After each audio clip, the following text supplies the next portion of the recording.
I need to cut them down because it's so warm here. Their 1 day dormancy is over and these things are starting to bud out.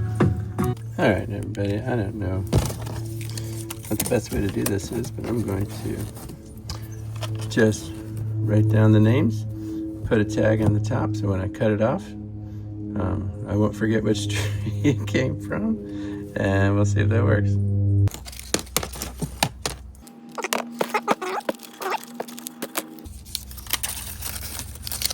Let's do a row. All right, so now I'm gonna put them on.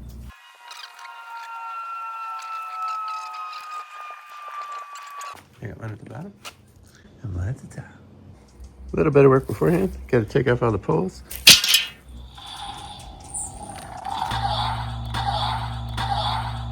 Nice clean cut. Like that lightsaber. You can see, I was talking about before, my buds are coming out already. I had about 5 minutes of dormancy. PVC pipe cutter does a great job. Gets a super clean cut. Make sure to wash it between for disease prevention. Goodbye, everybody.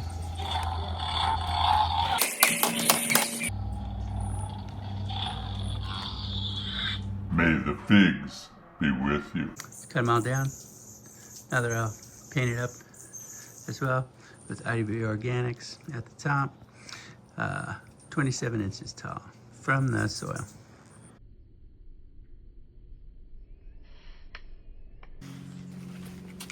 All right, y'all. Take a look at the pruning we did. Still got the 4, but shorter. Just a matter of shortening everything up. Put a little tree care on the end. IV Organics. Works great. Okay, everyone, getting on my soapbox. Fig mites are my biggest problem every year. They're what keep my cuttings from doing what I want them to do. These guys reproduce rapidly as soon as the fig cuttings leaf out, which distracts us, right? We think that they've been killed already, but they don't get killed by the bleaching process. They cause problems that look just like when you move young cuttings into light or transplant. So we get confused and think, oh, it's not them. We need to do more to prevent these guys because they cause tons of damage, more than they get credit for. And I'll show you how to do that coming up. All right, I wanted to give you an update on my cuttings, right? So these are the cuttings we're talking about, the difference. These are all the cherry cordial. You know, you can tell, big, lush. That's a 10 by 20 tray. And there's just 4 of them left. I've given one away. So they have nothing but big leaves. You can see how big their leaves are. Nice, big adult leaves everywhere. No damage.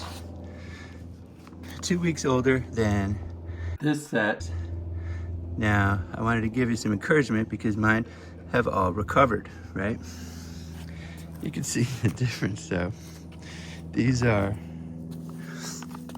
straight up survivors. They've recovered, and I've taken off all the severely damaged leaves, but some were left, and I left it on there to keep the plant being able to photosynthesize, right? But like this shea black, these were all leaves earlier, all eradicated by the mites, just all super damaged. So I took it down to the nub, except for that one big leaf, and now it is regrowing, but trouble. Over here, this is Brian from ProFigs. His also is recovered well, but there's still some signs of severe mite damage. This one you can see, this is the Jolly Rancher from Antonio. Looks absolutely beautiful, right? But this is the secondary bud. That apical bud was the one that was growing and was the dominant shoot of this plant. The mites completely killed it off, ate the whole thing away. It looked like about these 3 here, healthy, and it started at the earliest one that started me really going heavy against mites. Now since then, its secondary shoot has grown up and turned into that, right? So not quite to cherry cordial level, but it can recover. So don't lose hope. Just treat it for what it is now, take off bad leaves, and they'll recover. This guy also severely, this is Antonia's, severely savaged. I had to take off so many leaves off of this thing. This once was a top student of all these guys, one of the best growers, and then just overwhelmed. You can see some of the browning and stuff. This area, all the leaves are severely damaged. I had to get rid of most of all the leaves, but you can see that this shoot here is now looking like it's gonna grow in normal fashion, right? But these have all been getting very intensive anti-mite for the last little bit. Anyhow, thought I'd show you. And this is also their first time outdoors in the sunshine. First actual sunlight they've ever seen. Have a good day. Are you guys wondering how I got rid of these mites? Well, I'll tell you. I do it with a 1, 2, 3 punch. This year, I added a third punch. Previously, used organic methods, Captain Jack's Dead Bug, which is a spinosad product, and then high yield sulfur, which is organic elemental sulfur, right? So they do a good job. I alternate weekly. I do not use any oils. I do use surfactant with them, mix them into a spray, and I have a backpack sprayer. For my cuttings, I simply dusted them. Both of these work as a dust, and inside with just the cuttings, I just sprinkle it all over. I also use a garlic spice holder that's been emptied, and that does a good job, you know, kind of puffing them on. The Captain Jack's has its own spray, but it puts way too much on. But don't worry, you can't hurt it. Do it on a tray, collect the rest, use that again, and sprinkle it when you're all done. Dousing everyone. Get all the nooks and crannies. These two, every 7 days, does a good job of getting future generations of mites that you might not have gotten the first time. This year, I wasn't getting a lot of results. After 2 weeks, the plant seemed to be still suffering. So I upped my game, and I got a true miticide, abamectin. And the abamectin is translaminar, meaning it goes inside the plant. It can penetrate the plant cell walls, travel all over the plant. Did a great job. Within hours, I saw results. I could see that people were no longer suffering. It looked like every mite guy was taken care of, and the plant was on the road to recovery. But still, both of these you're going to use weekly to make sure you get future generations. Just follow the stuff on the label. I don't want to get too into it, but I will give you a tip. Do not put your sulfur in spray bottles with a fixed tip because it's too big. It will clog them. That has never worked again.